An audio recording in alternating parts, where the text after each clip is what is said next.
Hey, lovely viewers, welcome to our channel Shows Update. Exciting developments in the NCIS universe, a new era unfolds. As fans eagerly anticipate NCIS Season 22, they'll be treated to an updated theme song paying homage to Gibbs' longest ally, setting the stage for what promises to be an emotional ride. In a surprising twist, Mark Harmon is making a return in an upcoming NCIS spin-off, reigniting hope among devoted fans. Meanwhile, the cancellation of NCIS, Hawai'i has left many questioning CBS's recent decisions, especially after unsuccessful attempts to shop both So Help Me Todd and the Hawaiian installment. But that's not all. Mark your calendars for the premiere of the highly anticipated reunion of Tony and Ziva this fall. Dive into the full story to find out what this all means for the future of the beloved franchise. The new theme song for NCIS Season 22 is an extended ode to Gibbs's longest friend. The new theme tune for NCIS is a nice addition that pays a subdued but heartfelt homage to one of Gibbs's closest pals. The most heartfelt theme song in the history of the show, the new theme song will feature elements of the previous song along with new ones, and it will debut in NCIS Season 22. The theme music was altered in memory of a significant figure in Gibbs' life, which gave the nostalgia a more poignant undertone. NCIS Season 22 will bring intriguing new updates to the series in addition to the new theme music. There are many unresolved mysteries from Season 21, and there is much to anticipate with the cast changes, possible character exits, and new storylines on NCIS. The significance of the sentimental theme tune, which pays tribute to Gibbs's longest-serving ally, is arguably the most significant feature of the most recent season. Revised references to the theme song for NCIS Season 22 McCallum, David. The new song allusions McCallum's post-NCIS career. The cancellation of NCIS, Hawai'i was due to financials and overall performance, according to CBS. The news last week that CBS's newest NCIS series, NCIS, Hawai'i, had been cancelled after 3 seasons surprised viewers. CBS executives stated during a news conference in Los Angeles that the choice was based on both cost and rating balance and network schedule coherence. It is our responsibility to maintain momentum and a fresh schedule at all times. This year, we had to make some incredibly difficult decisions, Amy Reisenbach, president of CBS Entertainment, said to reporters. Everything recovered pretty well from the Hollywood strikes, but in the end, we need to consider how well the schedule flows. We must assess the total performance as well as the financials, and we must make difficult choices. Reisenbach responded negatively when asked if there was a possibility of uncancellation, as occurred when CBS twice changed its mind about ending SWAT. On February 12, NCIS, Hawai'i, launched to a solid 5.6 million average viewers for its 3rd season.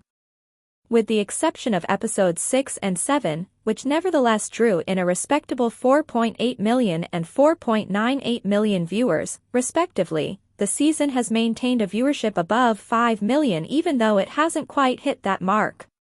George Cheeks, president and CEO of CBS, acknowledged that some popular CBS shows, such as SEAL Team and Evil, became Paramount Plus originals since they could no longer be included in the network's primetime schedule. Cheeks again attributed this to financial factors. Budgets are challenged, so we don't have an unlimited amount of slots on Paramount Plus, Cheeks stated. It's something that we're always open to, but it's never a guarantee. NCIS, Hawai'i, followed Jane Tennant and Vanessa Lachey, the first female special agent assigned to NCIS Pearl Harbor, as she and her team investigated high-stakes crimes involving military personnel, national security, and the mysteries of the island itself while juggling their obligations to family and country. The cast also featured Kian Talon, Alex Tarrant, Noah Mills, Yasmin Al-Bustami, Jason Antoon, and Tori Anderson in addition to Lachey. The show was produced by CBS Studios and featured executive producers Matt Bosack, Jan Nash, Christopher Silber, and Larry Tang. Mark Harmon will return to NCIS in a spin-off. Mark Harmon will reprise his role as Leroy Jethro Gibbs in NCIS Origins. As a precursor to the main series in the franchise, the new show follows a teenage Austin Stoll character named Gibbs as he begins his career and learns the ropes at training camp. Although Harmon was originally supposed to reprise his role as an elderly Gibbs and narrate the show, co-showrunner David J. North of NCIS Origins has since revealed that Harmon will also appear in the premiere episode, albeit briefly, during a recent NCIS panel discussion. North stated, "That was a discussion between Mark, myself, and co-showrunner Gina Monreal. I hope the audience will be excited to see him after so many years." North left the door open for further potential cameos in upcoming episodes, even if he did not confirm how Harmon will appear in the current episode.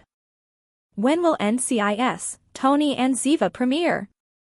An update for fall 2024. Is there a planned premiere date for NCIS, Tony and Ziva now that September is almost here? Naturally, we would be thrilled to have it. Does that, however, imply that we will? To begin, let me just remind everyone that the Paramount Plus spin-off has probably already shot a number of episodes. After a considerable amount of time, Michael Weatherly and Cote de Pablo should be enjoying every second of it. The purpose of filming this series in Europe, in our opinion, is to tell a tale that stands apart from previous iterations of the program in terms of both appearance and feel. You can be completely assured that there will still be a healthy dose of humor mixed in with action. Let's return to the premiere date now. It is possible that we may receive a specific or estimated start date for the spin-off before the fall is done, as we do believe. Ultimately, a lot of it depends on Tony and Ziva's desired arrival time on the streaming service. This kind of show doesn't have an abundance of special effects, thus a lengthy post-production won't be necessary. In our opinion, Paramount will choose the premiere date of this show purely based on when they believe they have a gap in the calendar and can effectively sell it. They may believe that they are more than ready because they already have a ton of Taylor Sheridan shows scheduled for the upcoming several months. They might also want to hold off on highlighting another NCIS Origins episode until after the series has aired a few times. Ultimately, we're hoping to see Tony and Ziva again before spring arrives. Winter would be perfect when NCIS, Tony and Ziva finally premieres. What do you most want to see? Make sure to share immediately in the comments section connected. Remember to return for further updates after you've completed that. The author of this piece is Jessica Bun Bun. So, Todd, NCIS, Hawai'i, and CBS attempted to shop, but they weren't successful? There are a ton of items that should have belonged to CBS if you look at the list of all the TV shows that were canceled in 2024. Earlier this year, the iNetwork was a carnage, and although David Stapf, the head of CBS Studios, expressed regret, it was obvious that nothing could be done. Numerous popular television programs were disappearing, such as CSI, Vegas, NCIS, Hawai'i, and So Help Me Todd. Months after the news occurred, I've learned that the parent studio supposedly attempted to keep some of these shows on the air. At the time, I was extremely focused on things like the cast's response to the cancellation of NCIS, Hawai'i, and the fact that fans were trying to rally to rescue So Help Me Todd. David Stapf revealed in a Deadline interview that the network made the choice to part ways with CBS Studios, not the studio itself. What's more, the study stated that attempts were made to move the shows to new homes, but they were deemed unsuccessful. There was some uncertainty at the time of the show's cancellation over whether or not additional episodes of the CBS Studios productions would become accessible to Paramount Plus subscribers. There is considerable historical precedent for this to occur, like the successful post-transition run of SEAL Team. Additionally, network series have previously been acquired by other streaming platforms. This was the case with Netflix's acquisition of Lucifer a few years ago. Thanks for watching this video. Please hit the subscribe button and give this video a thumbs up.